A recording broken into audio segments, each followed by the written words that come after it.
When Election Commission announced the date of bypoll at Nilambur Assembly constituency in Malappuram district in Kerala, everybody, including political analysts, media, and political leaders, thought that UDF is going to win hands down in the bypolls.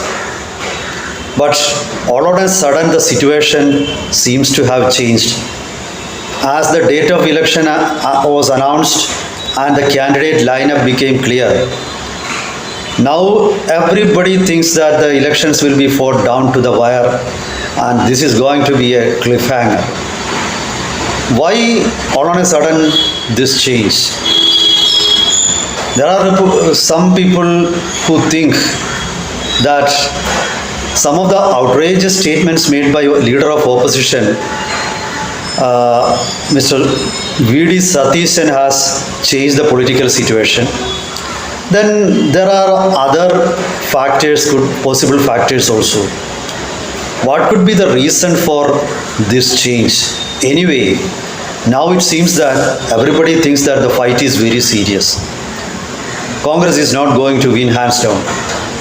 The Congress candidate is Mr. Ariyadan Shaukat, who is the son of previous minister and MLA from the constituency, Mr. Ariyadan Muhammad. You need to remember that Ariyadan Shaukat had lost from this constituency in 2016 by a big margin. The left candidate is CPM leader M. Swaraj. He is the state secretariat member of the CPM. It is after several decades that CPM is contesting on their own symbol from the constituency. The party used to support independence from the constituency earlier.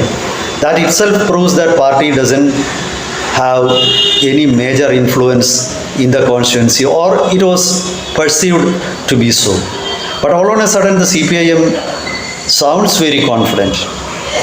One major important aspect in this election campaign is, though as I said, everybody thought the corruption and misgovernance of the LDF government would be the topics of discussion or the main campaign themes in the current election, but it has not happened.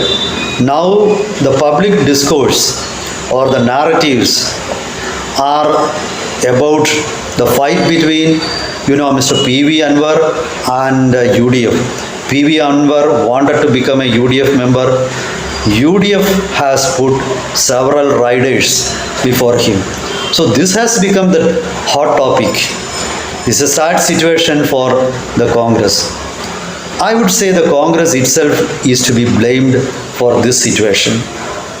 If somebody says Mr. V. Satheeshan, the leader of opposition, has scored a self-goal, I would not oppose that because there are reasons to think so. Let's get to the bottom of the whole issue. Welcome to Insights. I am Hari Kumar.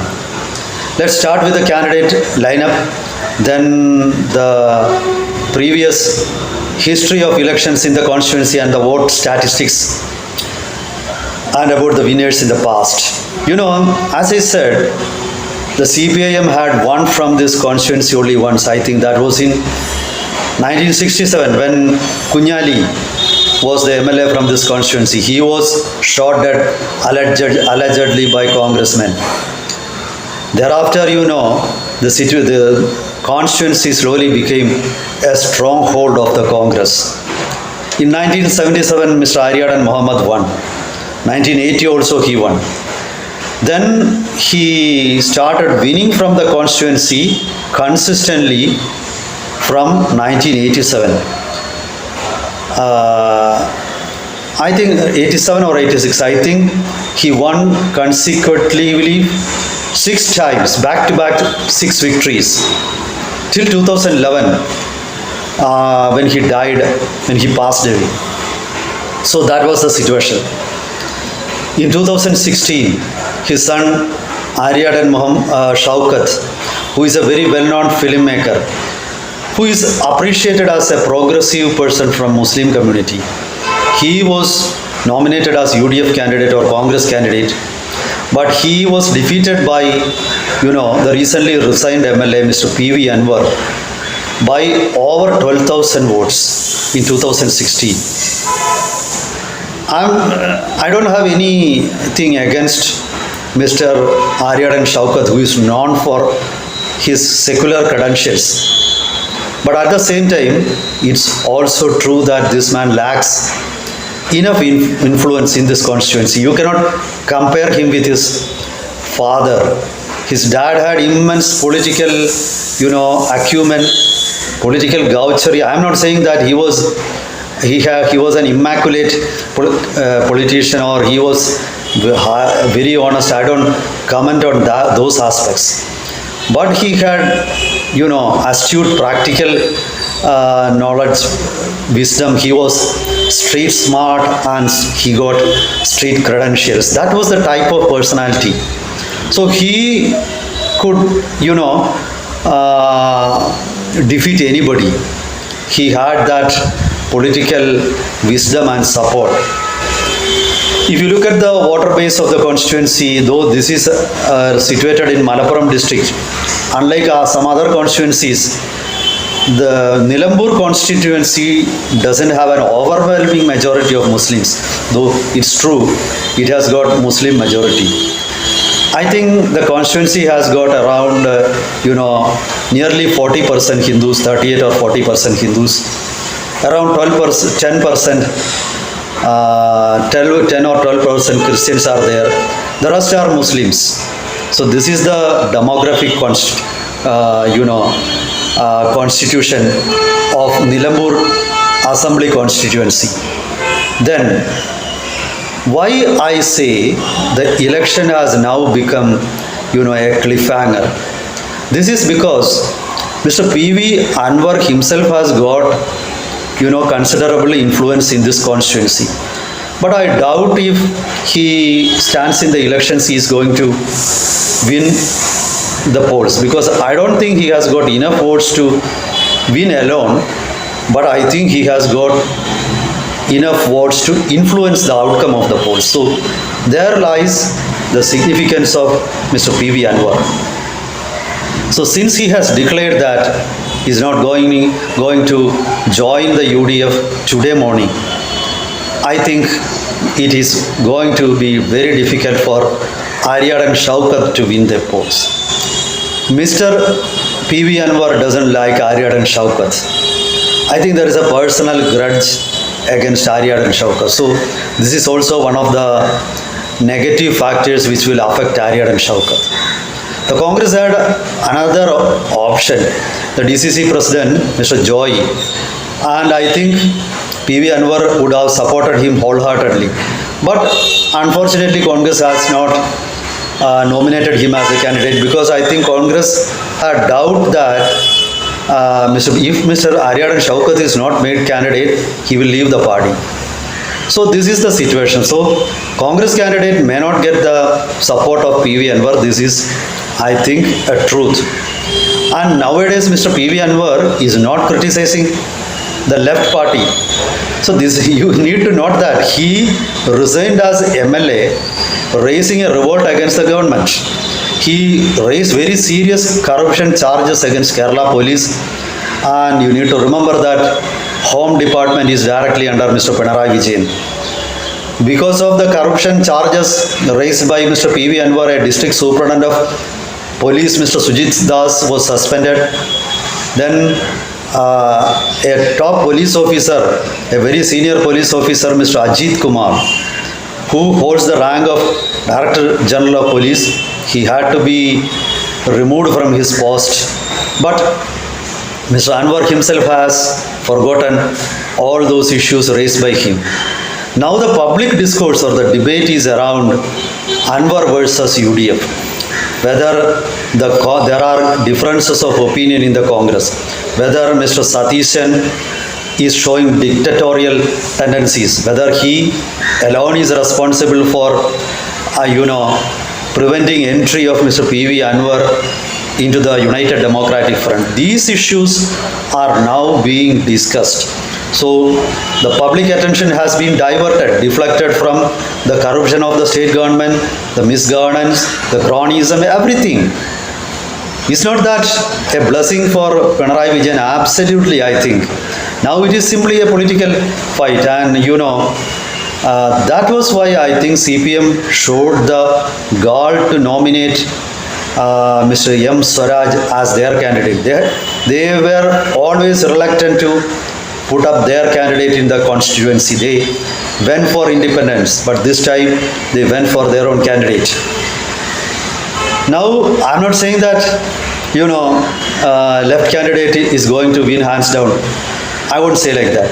Because there is so much, opposition, antagonism against the Pinarayi Vijayan government, left government at present in the state. Many sections are on warpath. Now, there are many problems in the constituency. For example, a heavy landslide happened in the constituency. I think that was in 2018 or 19 at Kavalapara Hills in Nilambur. But the rehabilitation or reconstruction activities have not been completed. Then this is one constituency where man-animal conflict is very visible and many people have been killed. There are a huge, many tribal groups there, they are also facing very difficulty. This is a very underdeveloped assembly constituency in Kerala. Now, this is the very constituency which is part of Wayanad Lok Sabha seat also, which is represented by Priyanka Gandhi now and earlier Rahul Gandhi. Now, I don't have that much time to discuss all the nitty-gritties of the constituencies, but I will say one thing. Many people think that V.D. Satheeshan alone is responsible for preventing the entry of Mr. P V Anwar in the UDF, but I don't think the issue is that simple. Mr. P V Anwar is now is a member of Trinamool Congress, and I have read in newspapers that Mamata Banerjee has expressed shock at the subservient attitude shown by Mr. P V Anwar to get entry in UDF. So she wanted Mr. P V Anwar to show some courage. So this is one aspect. Then in Kerala, the main political fronts are UDF and LDF. The main political parties are Congress and CPM. They don't want, especially the Congress doesn't want another political party to come up in Kerala. They know very well that Trinamool Congress, if they gain a foothold in North Kerala, they could win over a section of Muslim votes. So this is going to create trouble for the Congress in the future. So I think it is a Congress High Command which might have prevailed upon V.D. Satheeshan not to be lenient on Mr. P V Anwar. If Trinamool gains a foothold, if Trinamool Congress becomes a constituent of the UDF, it is going to backfire in the long term. So Congress knows it very well. That is why I say there are many factors. Mr. P V Anwar is also in trouble because he cannot contest the elections. There is no surety that he will become part of any political front. Now everything depends on the decision of the BJP. The BJP has not announced their candidate in the constituency at present. Earlier, as I said, in 2016 when Mr. Aryadan Shaukat was the candidate, he was defeated by over 12,000 votes by Mr. P V Anwar. But in 2021, in the last assembly polls, when Mr. Prakash of the Congress was the candidate, he was defeated by just 3,000 votes. So it shows that there was a Hindu consolidation in the constituency at that time. So BJP, the votes of BJP was lesser in 2021 compared to 2016. In 2016, BJP ally BDJS got around over 12,000 votes. When Mr. V.V. Prakash got lost by just around 3,000 votes, the BJP's vote tally came down to around 8,000. 4,000 votes they lost. That votes might have gone to the kitty of Congress candidate. So here again, that's the problem is there. BJP has not announced their candidate. We don't know who is going to be the candidate. If they puts up if BJP puts up a very strong candidate, I think, and if he scores around 12,000 or 13,000 votes, I think the BJP has around 15,000 votes in the constituency. So then it is going to be very tough for the Congress. So anyway, the situation is very murky. We don't know who will win. Let's wait for new developments. I will be back with updates. Till then, goodbye.